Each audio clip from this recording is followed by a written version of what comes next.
this under an appreciable mental strain, since by tonight I shall be no more.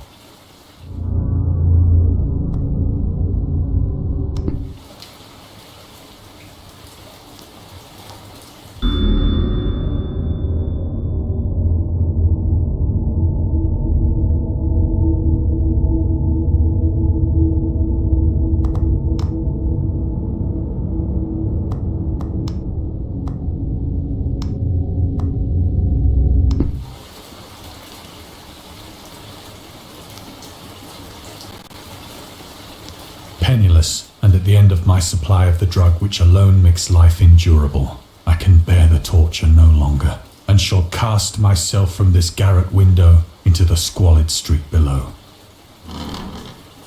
Do not think from my slavery to morphine that I am a weakling or a degenerate. When you have read these hastily scrawled pages, you may guess, though never fully realize, why it is that I must have forgetfulness or death.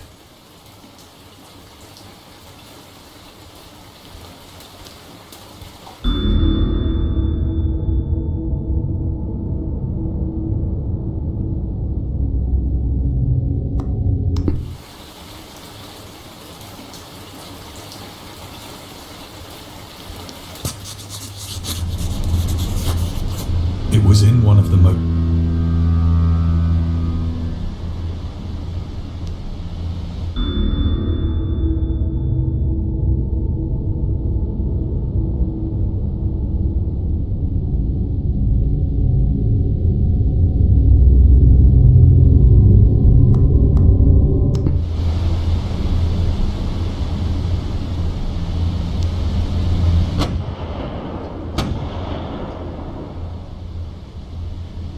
The Great War was then at its very beginning, and the ocean forces of the Hun had not completely sunk to their later degradation, so that our vessel was made a legitimate prize, whilst we of her crew were treated with all the fairness and consideration due us as naval prisoners.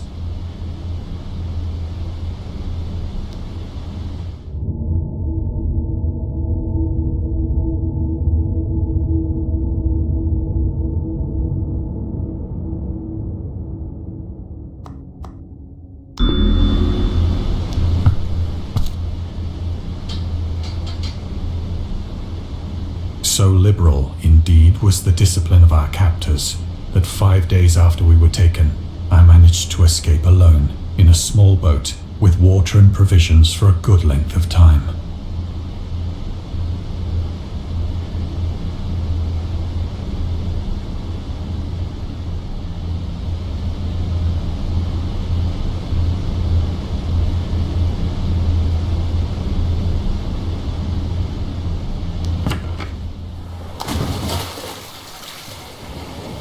When I finally found myself adrift and free, I had but little idea of my surroundings.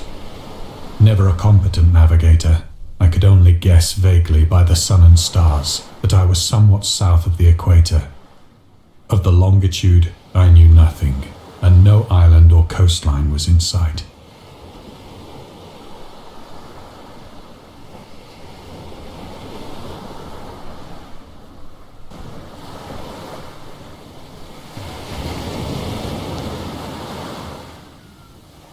The weather kept fair, and for uncounted days I drifted aimlessly beneath the scorching sun, waiting either for some passing ship or to be cast on the shores of some habitable land.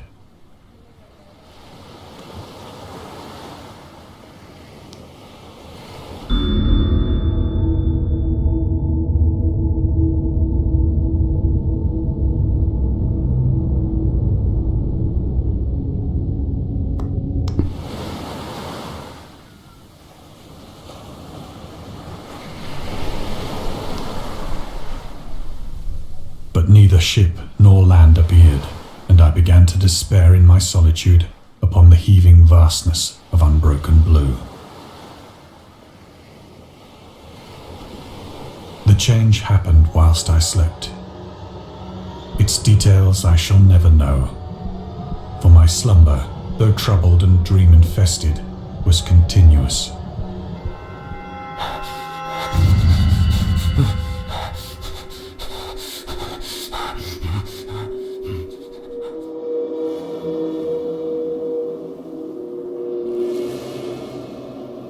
When at last I awoke, it was to discover myself half sucked into a slimy expanse of hellish black mire, which extended about me in monotonous undulations as far as I could see, and in which my boat lay grounded some distance away.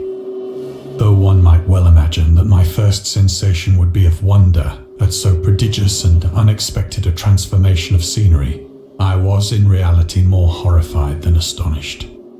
For there was in the air and in the rotting soil a sinister quality which chilled me to the very core.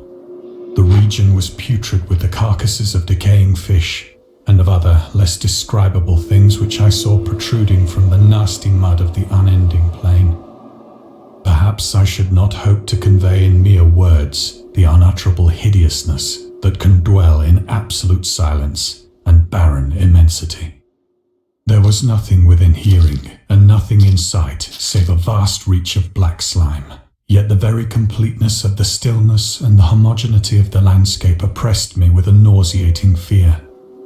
The sun was blazing down from a sky which seemed to me almost black in its cloudless cruelty, as though reflecting the inky marsh beneath my feet.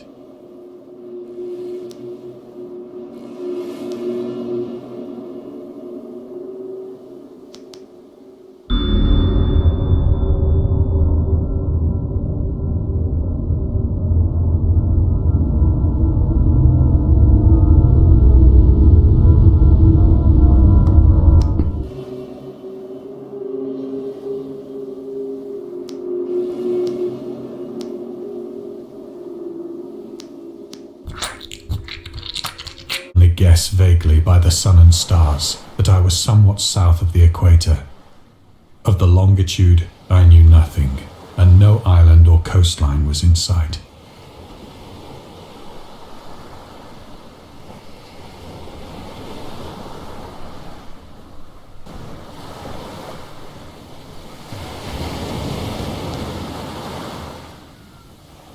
The weather kept fair, and for uncounted days I drifted aimlessly beneath the scorching sun, waiting either for some passing ship or to be cast on the shores of some habitable land.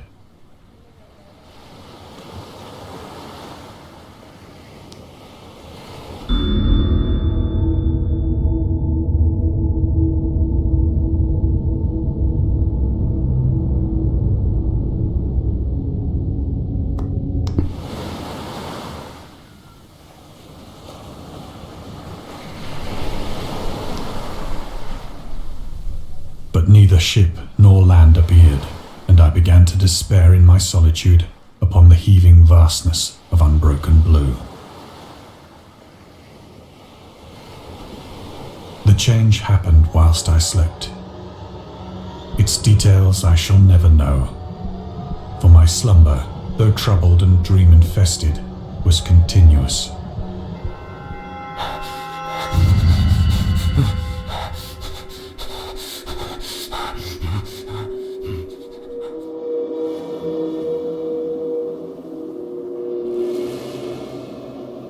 When at last I awoke, it was to discover myself half sucked into a slimy expanse of hellish black mire, which extended about me in monotonous undulations as far as I could see, and in which my boat lay grounded some distance away.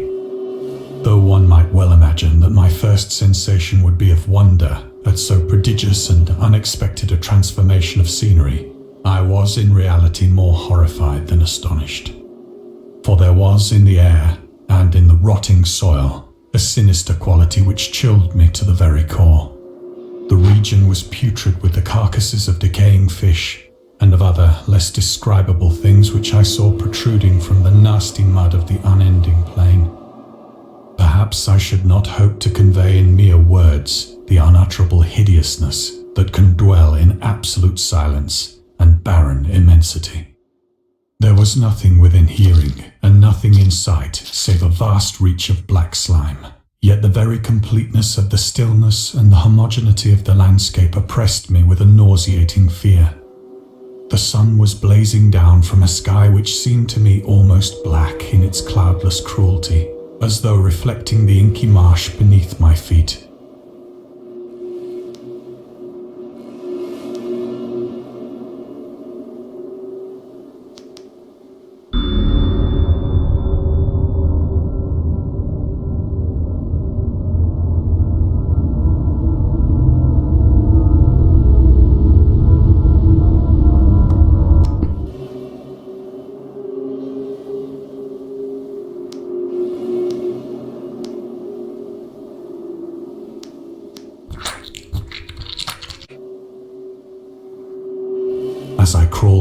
stranded boat, I realized that only one theory could explain my position. Through some unprecedented volcanic upheaval, a portion of the ocean floor must have been thrown to the surface, exposing regions for which innumerable millions of years had lain hidden under unfathomable watery depths. So great was the extent of the new land which had risen beneath me that I could not detect the faintest noise of the surging ocean, straining my ears as I might. Nor were there any seafowl to prey upon the dead things.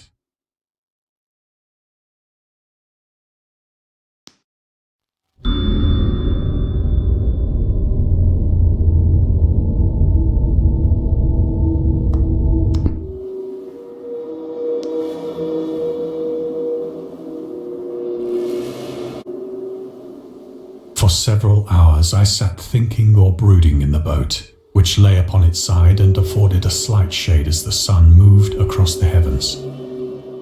As the day progressed, the ground lost some of its stickiness and seemed likely to dry sufficiently for traveling purposes in a short time. That night I slept but little, and the next day I made for myself a pack containing food and water, preparatory to an overland journey in search of the vanished sea and possible rescue.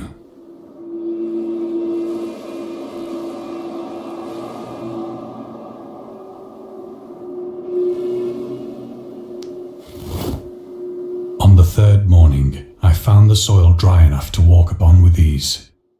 The odor of the fish was maddening, but I was too much concerned with graver things to mind so slight an evil, and set out boldly for an unknown goal.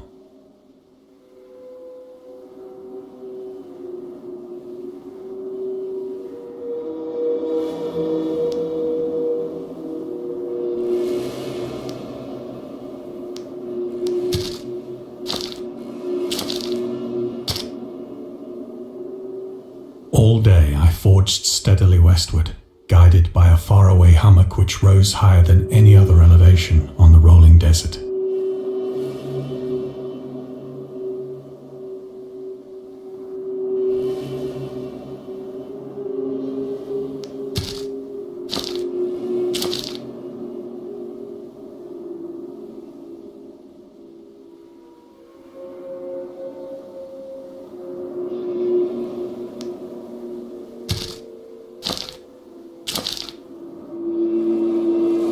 That night, I encamped, and on the following day still travelled toward the hummock, though that object seemed scarcely nearer than when I had first espied it.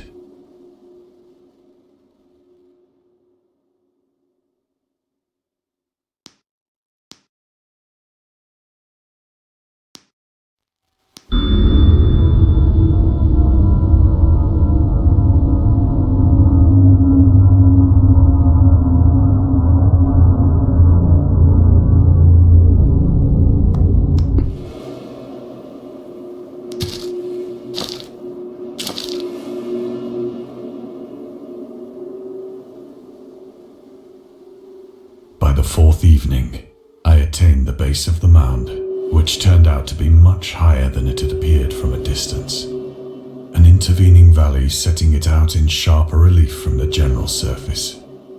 Too weary to ascend, I slept in the shadow of the hill. I know not why my dreams were so wild that night. But ere the waning and fantastically gibbous moon had risen far above the eastern plain, I was awake in a cold perspiration, determined to sleep no more. Such visions as I had experienced were too much for me to endure again. And in the glow of the moon I saw how unwise I had been to travel by day. Without the glare of the parching sun, my journey would have cost me less energy. Indeed, I now felt quite able to perform the ascent which had deterred me at sunset. Picking up my pack, I started for the crest of the eminence.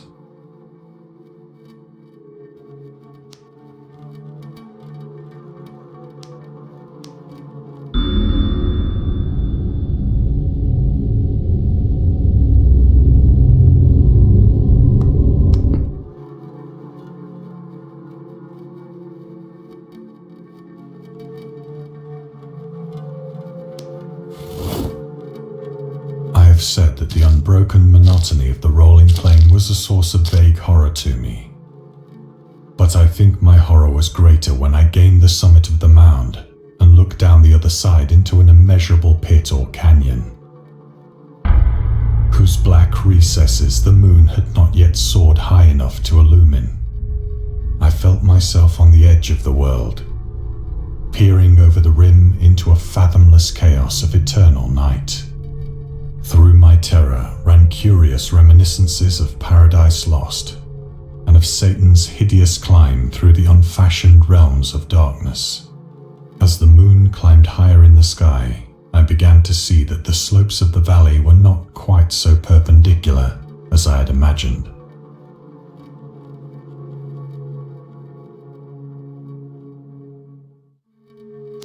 Ledges and outcroppings of rock afforded fairly easy footholds for a descent, whilst after a drop of only a few hundred feet, the declivity became very gradual.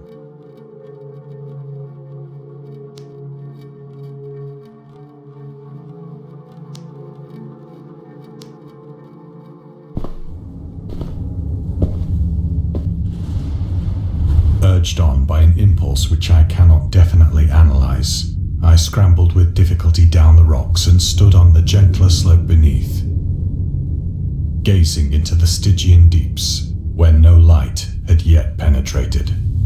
All at once, my attention was captured by a vast and singular object on the opposite slope, which rose steeply about 100 yards ahead of me.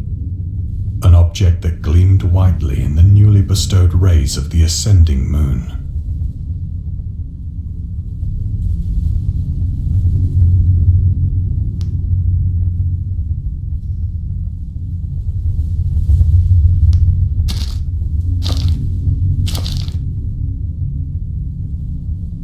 That it was merely a gigantic piece of stone, I soon assured myself. But I was conscious of a distinct impression that its contour and position were not altogether the work of nature. A closer scrutiny filled me with sensations I cannot express.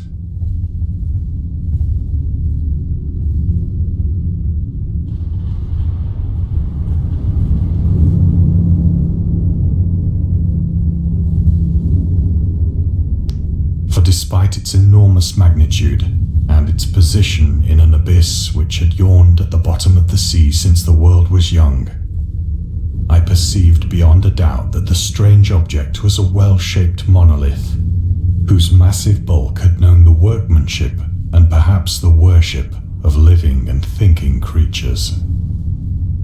Dazed and frightened, yet not without a certain thrill of the scientist's or archaeologist's delight, I examined my surroundings more closely.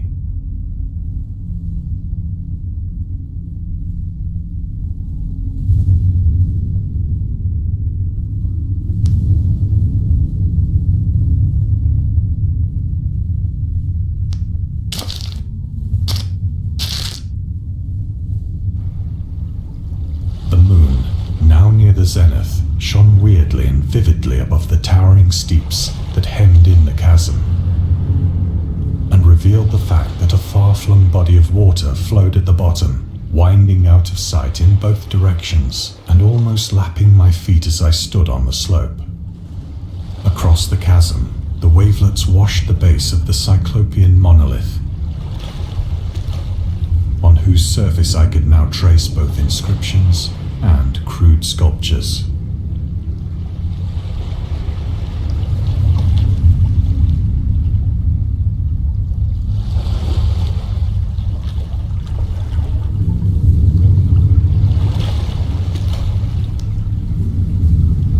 The writing was in a system of hieroglyphics unknown to me and unlike anything I'd ever seen in books, consisting for the most part of conventionalized aquatic symbols such as fishes, eels, octopi, crustaceans, mollusks, whales, and the like.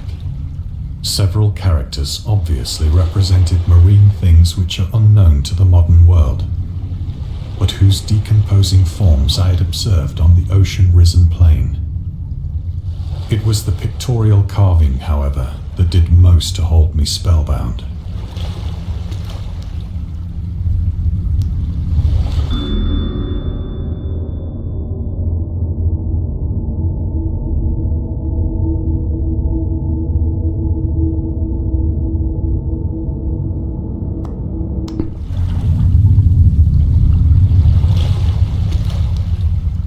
visible across the intervening water on account of their enormous size were an array of bas-reliefs whose subjects would have excited the envy of a Doré.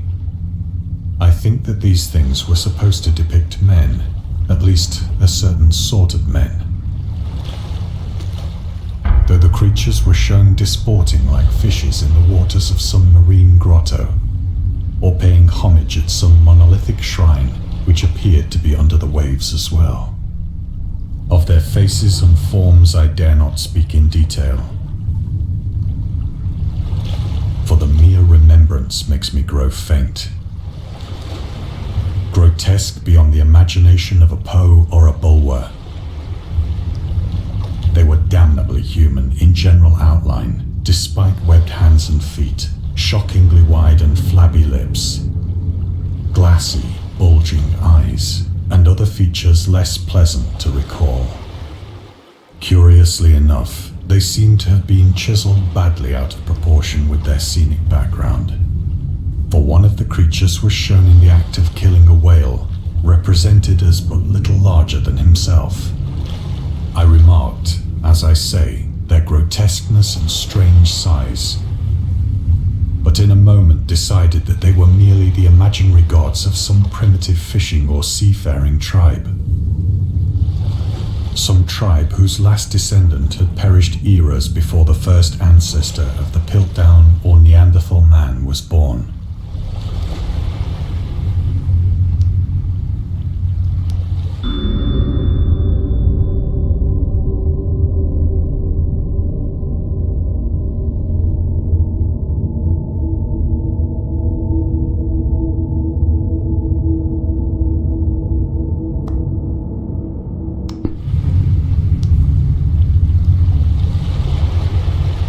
Awestruck at this unexpected glimpse into a past beyond the conception of the most daring anthropologist, I stood musing whilst the moon cast queer reflections on the silent channel before me.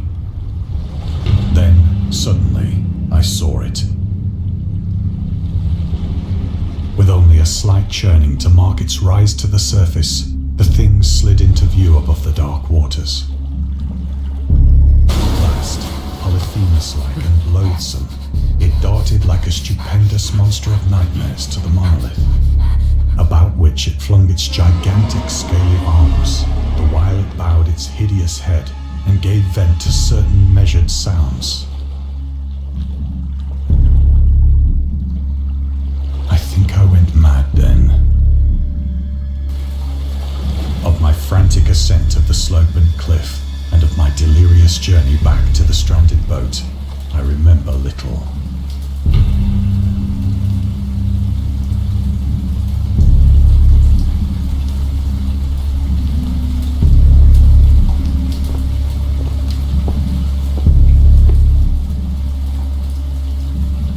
I believe I sang a great deal and laughed oddly when I was unable to sing.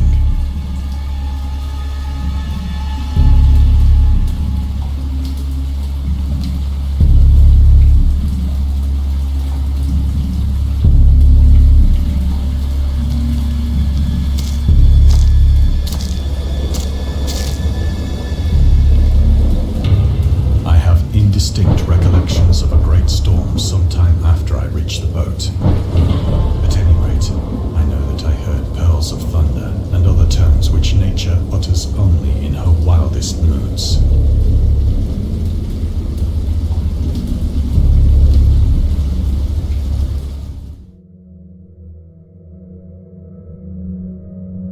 When I came out of the shadows, I was in a San Francisco hospital, brought thither by the captain of the American ship which had picked up my boat in mid-ocean. In my delirium, I had said much, but found that my words had been given scant attention. Of any land upheaval in the Pacific, my rescuers knew nothing. Nor did I deem it necessary to insist upon a thing which I knew they could not believe.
Once I sought out a celebrated ethnologist and amused him with peculiar questions regarding the ancient Philistine legend of Dagon, the fish god.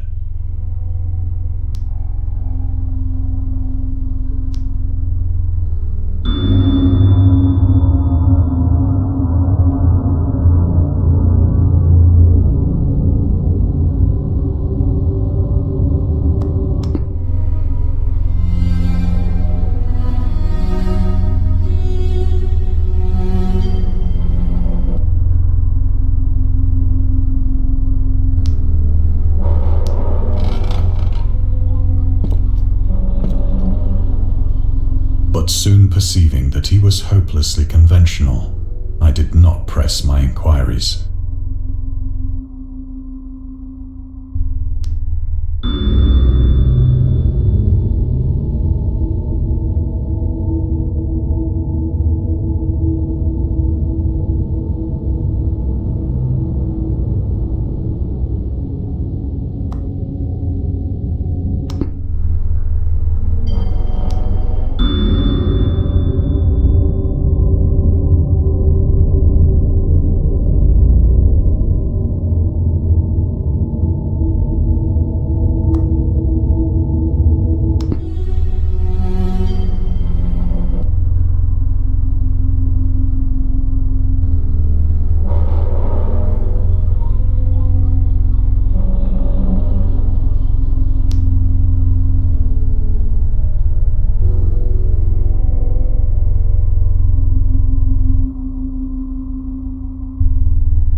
It is at night, especially when the moon is gibbous and waning, that I see the thing. I tried morphine, but the drug has given only transient surcease and has drawn me into its clutches as a hopeless slave. So now I am to end it all, having written a full account for the information or the contemptuous amusement of my fellow men.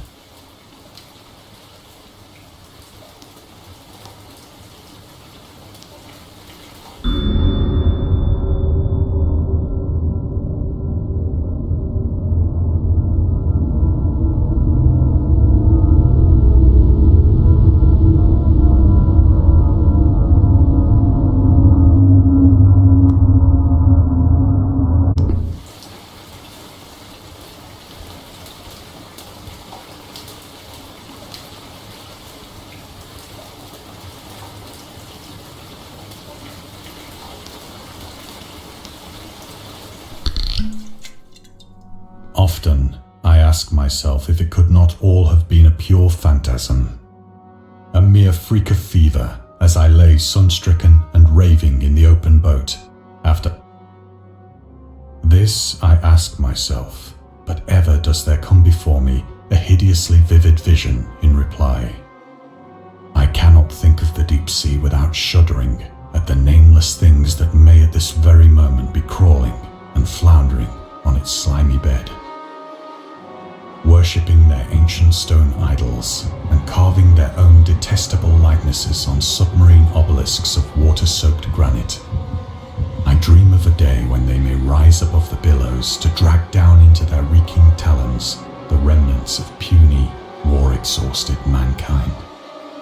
Of a day when the land shall sink and the dark ocean shall ascend amidst universal pandemonium.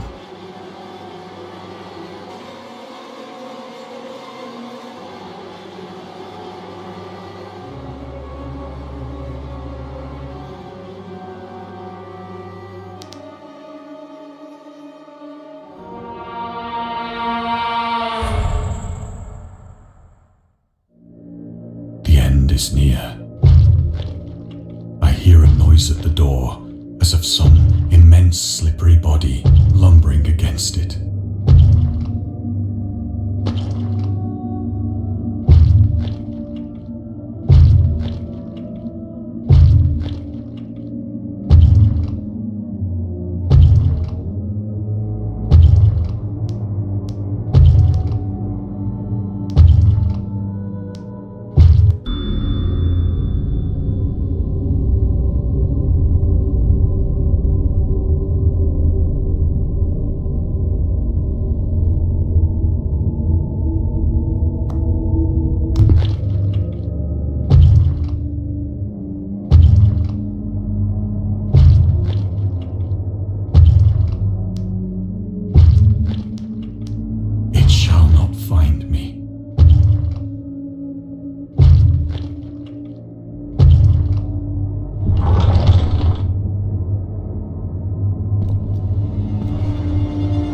God, that hand!